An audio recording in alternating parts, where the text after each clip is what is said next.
just because his son drove a Japanese car. The old man cursed behind his back. Killed you to buy American. Seeing the neighboring houses filled with Asian families, he muttered to himself again. Damn barbarians. This old man had a foul and stubborn temper. A few hours earlier, at his wife's funeral in the church, he had worn that same cold expression the whole time. He had never set foot in a church before. This time, he only came to accompany his wife on her final journey. And when he looked at his grandchildren, he grew even more irritated. His granddaughter showed her midriff. Another grandson, who appeared to be praying, was muttering dirty words. Walt gnashed his teeth in anger. Meanwhile, his two sons were also criticizing him. Can't even tone it down for Mom's funeral. After the funeral, the guests gathered at his house. Walt busied himself the entire time, taking care of everything on his own. The younger generation either sat around enjoying the fruits of his labor, or complained endlessly. Walt saw through the greed and perfunctoriness in his descendants' eyes, especially his granddaughter. She was just waiting for the day he would be gone, so she could inherit his property. Unable to take it anymore, Walt stepped outside alone to get some air. This was an old neighborhood. Most of the white families had already moved away, replaced by a large number of Asian immigrants. As a veteran of the Korean War, Walt was filled with disgust for his Asian neighbors.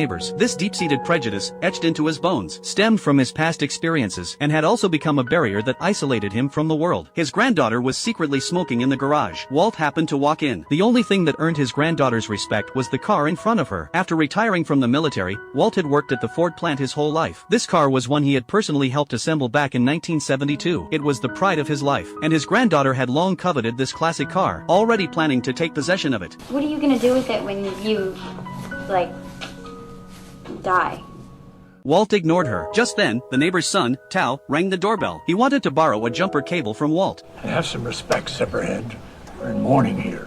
The only person who could get close to Walt was a young priest. This priest had been entrusted by Walt's dying wife to try to persuade him to go to confession, but Walt had no interest in confession. Yet who would have imagined that this grumpy old man would one day risk his own life to protect his neighbors? Tao came from a female-led family and had a very timid personality. A few days earlier, while he was reading a book on the street, he was bullied by a group of Mexican gang members. Just when he was at his wit's end, his cousin happened to pass by. The cousin was a member of some Asian gang. Seeing what was happening, he immediately drove over to help Tao, cursing and driving away the Mexicans. Later, the cousin invited Tao to join their gang, but Tao wasn't interested. He didn't want to get involved in gang conflicts. The next day, however, the cousin pressured him from all sides, forcing him to join the gang, saying that then he wouldn't be bullied anymore. As an initiation rite, he ordered Tao to sneak into Walt's garage late at night and steal his prized Ford. So that night, a nervous Tao crept into the garage. The slight noise woke Walt from his sleep. He grabbed his cherished hunting rifle, loaded it, and rushed into the garage, pointing it at the dark figure. But he tripped over some clutter. In the darkness, he couldn't see the thief's face clearly, but his intimidating presence sent Tao fleeing in terror. From then on, Walt became even more vigilant. He moved his beloved car into the yard and guarded it day and night, keeping a wary eye on anyone who might covet it. A few nights later, Tao's cousin and his gang showed up at his doorstep again, trying to drag Tao along to do something bad, but Tao refused. He would rather be bullied than become a gang member. Tao's family also tried desperately to stop them. A violent scuffle broke out between the two sides. The gang members grew agitated, even shattering the small earth god statue at the doorstep. Just as the situation was about to spiral out of control, Walt appeared with his hunting rifle aimed at the thugs. His imposing presence and oppressive aura immediately silenced the chaotic scene. There was a killing intent in his eyes. Realizing this old man was not to be messed with, the thugs didn't dare press further. They could only throw out some threats, and then slunk away. Tao's sister, Sue, thanked him. Walt hadn't acted out of a sense of justice. He simply couldn't tolerate anyone stepping on his lawn. But in the neighbor's eyes, Walt standing up to the gang made him a hero who protected the neighborhood. The next morning, his doorstep was lined with flowers and food left by the neighbors. That was their way of showing gratitude. But Walt, stubborn as he wasn't grateful. He threw the gifts into the trash, warning them not to bother trying to please him. He just wanted to live in peace. Sue had a cheerful disposition. She knew her brother's attempted car theft had brought shame on the family, so she took Tao to Walt's door and sincerely apologized, confessing that Tao had been coerced by the gang into taking that risk. Hearing this, Walt became furious. He threw a few warnings at Tao, then turned around and left. One afternoon, while Sue was walking down the street with her white boyfriend, they were harassed by 3 black men. Her boyfriend was too cowardly to stand up for her, and could only watch helplessly as Sue was humiliated. Walt happened to drive by in his pickup. Without hesitation, he stopped. Though he didn't like Asians, he couldn't stand by and watch a girl get bullied. The thugs, seeing him meddle, told him to get lost, or they would beat him to pieces. In response to their provocation, Walt pulled out his gun. Seeing it, the thugs immediately backed down. Shut your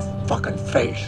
And so, Walt successfully rescued Sue. Then he cursed out her cowardly boyfriend and sent him packing. On the drive home, they had a long conversation. For the first time, Walt truly learned about Sue's family. She patiently corrected his prejudice about the savage Hmong people, telling him that the Hmong were very kind. They valued family, respected elders, and took care of the young. They had their own beliefs and principles. When the topic turned to Tao, Walt remarked that he was weak. Sue explained that her brother was smart and kind, but he had lacked a male role model growing up. He didn't know how to be brave, nor could he find the direction of his life. Even he had no practical skills at all. In the end, he would probably end up in prison. This touched something in Walt's heart. He thought of his own two sons. They had grown up with intact families and good educations, yet they had become cold, greedy, and irresponsible. A stark contrast to Tao's kindness and sincerity. A few days later, while Walt was reading the newspaper on his porch, he saw the elderly across the street drop her fruit all over the ground. The children passing by just laughed and pointed. Only Tao stepped forward and quietly helped her pick everything up. In that moment, Walt's view completely changed. He realized that his Hmong neighbors were honest and kind, far more worthy of kindness than his own greedy, indifferent relatives. On Walt's birthday, he thought he would spend it alone, but then his eldest son and his wife paid a surprise visit, rekindling a flicker of hope in him. That hope was soon dashed, however. The gifts they brought, a grabber tool and a senior phone, were completely useless to Walt, showing nothing but carelessness and contempt. After sitting down for only a short while, the son urged Walt to move into a nursing home. On the surface, it was for his own good, but in reality, he just wanted to get his hands on the house and inherit the estate. Unable to take it any longer, Walt kicked them both out. Dejected, he sat on the porch drinking beer alone, feeling utterly lonely. Just then, Sue came over with a smile, saying her family was having a barbecue and inviting him to join. Walt made several excuses, but she insisted. Come on,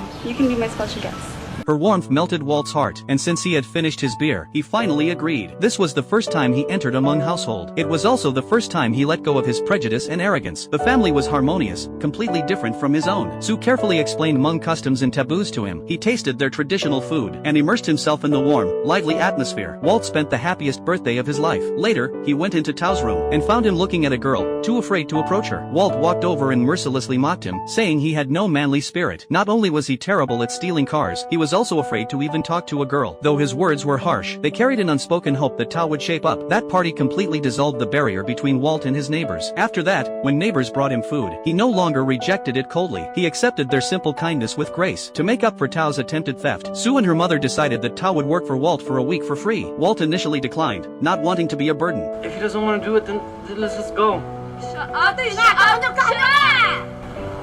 Yeah, shut up. All right, tomorrow, come on.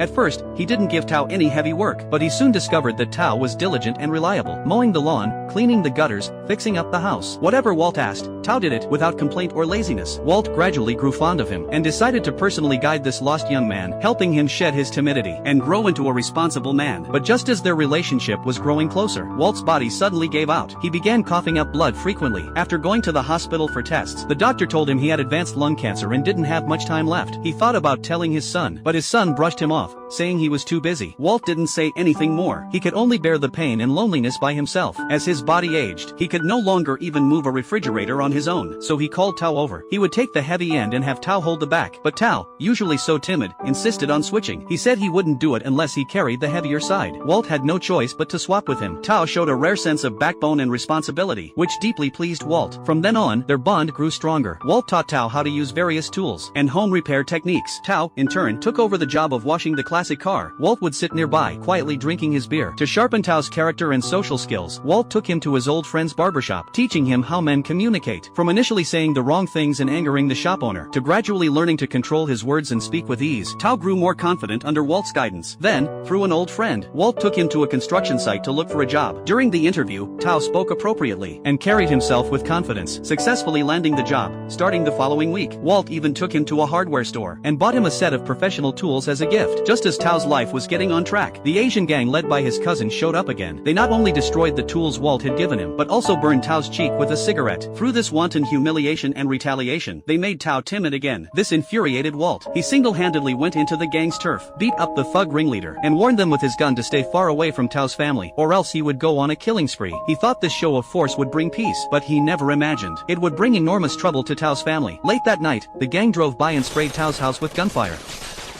By the time Walt rushed out with his gun, the car was gone. The house was severely damaged. The whole family was traumatized and injured. Even more heartbreaking, Sue had gone out and lost contact. Tao quickly called her. Several hours later, Sue came home covered in injuries. She had been brutally assaulted by the gang. Seeing Sue in agony, and Tao's family in despair, Walt was filled with self-blame. Fighting violence with violence only traps you in an endless cycle. His momentary hardline retaliation had brought utter disaster upon his innocent neighbors. Even though the police were investigating, the gang members covered for each other, and the perpetrators couldn't be brought to justice. When he got home, Walt smashed his cupboard. At dawn, Tao went to Walter and asked him for a gun, wanting to make the gang pay in blood. But Walt told him to calm down first. Revenge would have to be planned carefully. He managed to stop the impulsive Tao, but he himself had already made a plan. That day, he mowed the lawn, got a neat haircut, and had a well-fitted suit tailored. He, who had never believed in God, went to church for the first time to confess, asking the priest for forgiveness. When he got home, he cleaned his beloved gun. Tao thought they were about to take action, but Walt told him to put the gun down. He took Tao to the basement, opened an old suitcase, and told him the story of what he had experienced during the Korean War. As he spoke, he had Tao close the suitcase and go back upstairs, and locked Tao in the basement. He didn't want a young boy to be caught up in a cycle of hatred and ruin his bright future. Next, he settled his old dog, who had been with him for years, entrusting him to the neighbor's care. He also told Sue where the keys were, and that her brother was locked in the basement. Late that night, Walt put on his suit and walked alone to the building where the gang hung out. The Asian gang members were surprised he dared to come alone. They all poured out of the house. Walt, unhurried, took out a cigarette. The gang members remained on alert. Walt cursed them out, deliberately provoking the thugs, and successfully drew the attention of all the surrounding neighbors. Then he slowly reached his hand into his pocket.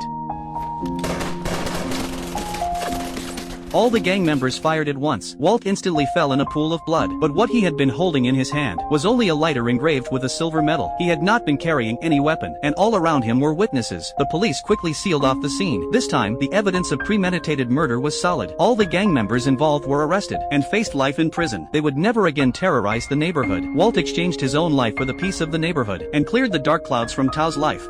At the funeral, the Hmong neighbors dressed in solemn traditional attire, bidding Walt farewell with tears in their eyes. His own descendants, however, were still preoccupied with the house and the classic car, but to their surprise, his will clearly stated that Walt donated the old house to the church and gave the classic car to Tao. Tao drove the classic car along the coastal highway, the dog by his side. The breeze was gentle, the sunshine bright. The boy who had shed his timidity, carrying Walt's hopes and blessings, was heading toward a brand new life. True legacy is not houses or luxury cars, and true family is not necessarily bound by blood. Walt's life had been scarred by war, and driven to loneliness by his own flesh and blood. But in the end, with one desperate act of self-sacrifice, he personally put an end to the neighborhood's cycle of violence, and completed his own late-life redemption.